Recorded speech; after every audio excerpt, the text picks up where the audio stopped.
Now, Chris, you're a counter-terrorism expert and you specialise in facilities management. What are the challenges that facilities managers have got in the security arena these days? Well, one of the things that I've noticed over the last 5-10 years is that more and more facilities managers are becoming responsible for security.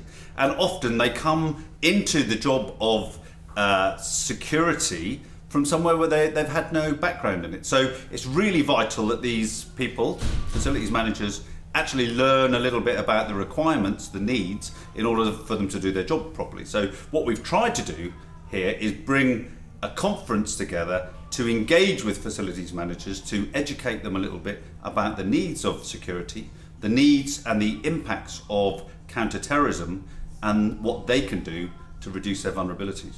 Now, I've seen a number of projects starting to come out after the horrific attacks on London Bridge that are talking about public-private partnership and bringing facilities managers in more to help the emergency services, the police and all the rest of it.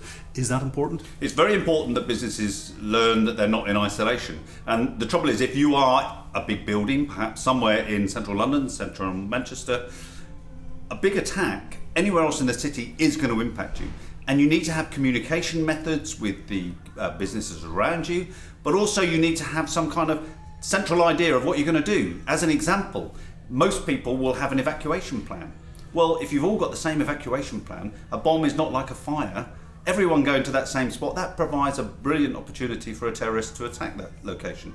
So have some different plans, work with your partners, work with the businesses surrounding you, and you can make yourself, your business, your company, but also the companies around you much safer. But for a facilities manager, security is one area where his measurement of success or her measurement of success is nothing happens. How do you justify your expenditure to the board?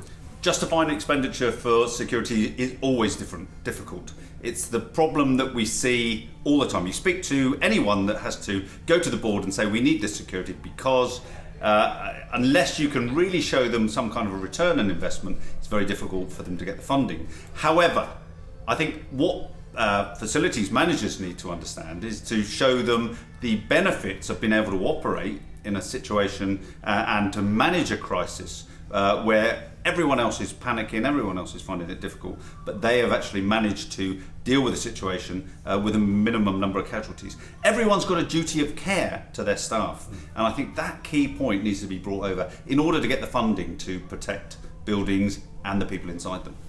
And I think at the event at the end of November, all of the detail and a lot of the best practice is going to be discussed and brought out. Yeah, absolutely. The whole point of this conference is about education. It's about bringing people up to speed. And you may as well learn from mistakes. We've made loads of mistakes over the years, right across security, right across all the different countries. In the UK, we've had so many bombs that we've become experienced at dealing with them. Let's learn from that rather than continually make the same mistakes over and over again. So learn from other people's problems, from other people's mistakes, learn from the case studies that are out there so that you can all make the world of your work much safer and the job of terrorists much more difficult.